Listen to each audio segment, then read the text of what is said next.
Hello friends, welcome back. In this tutorial, we will study about vertical redundancy check. It is an error detection method and it is also called parity check.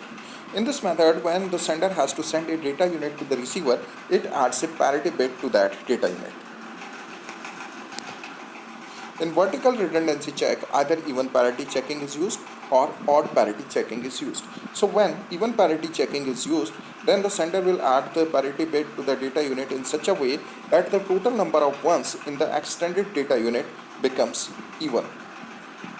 So when this extended data unit, which includes the parity bit also, it reached at receiver, then the receiver will count the number of ones in that extended data unit, and if it finds that the number of ones in that data unit is odd, then it will consider that it contains an error, that the data unit contains an error. So the receiver will reject the data unit.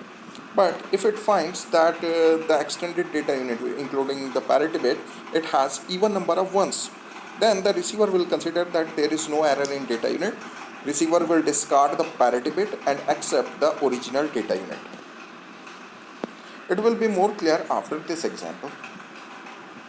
Now see here, this is the sender and this is the receiver. Now the sender has to send this data unit to the receiver. Now here we are using even parity checking, right? We are using even parity checking. So what happens is, see, this data unit has 3 number of ones. It has odd number of ones. So what happens, the parity bit will be generated for this data unit will be 1, because when 1 is added to this data unit, then the number of ones will become 4, which is an even number. So we are using even parity checking. So the number of ones in the extended data unit should be even.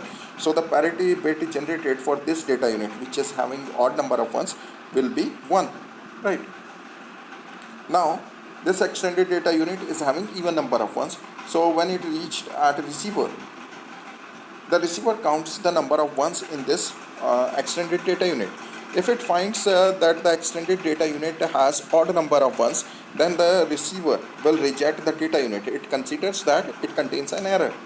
But when the receiver finds that the extended data unit is having even number of ones, then it will consider that the data unit does not contain any error. It will simply discard this parity bit and accept this original data unit. So this is how even parity checking works. Odd parity checking is also work in same manner, but there is a small difference. So what is the difference? When odd parity checking is used, a parity bit is added to every data unit in such a way that the total number of ones become odd. This is the only difference, and rest of the method is same. Now this vertical redundancy check, this error detection method can detect all single bit errors. It can detect burst errors if the total number of errors in each data unit is odd. Right, even number of errors in data unit cannot be detected by this method.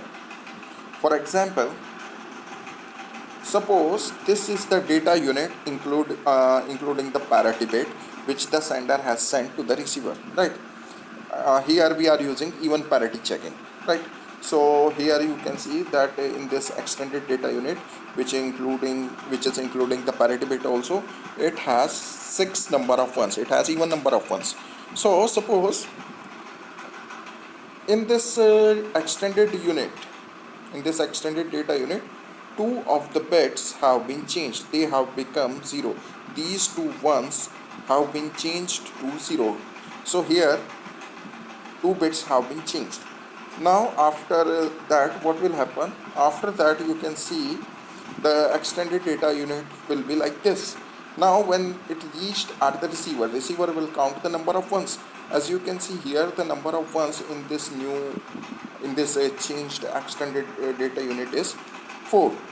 So when the receiver counts the number of 1, it will find that it is having the even number of ones. So the receiver will consider that this extended data unit, it does not have any error. So it will discard this parity bit and accept this data unit, right? So what happens? But actually what has happened, this extended data unit was having errors because 2 of its bits have been changed. It was having even number of errors. It was having 2 errors, but this was not detected by this vertical redundancy check method, right? So even number of errors are not detected by vertical redundancy check methods, right? As it has happened in this case.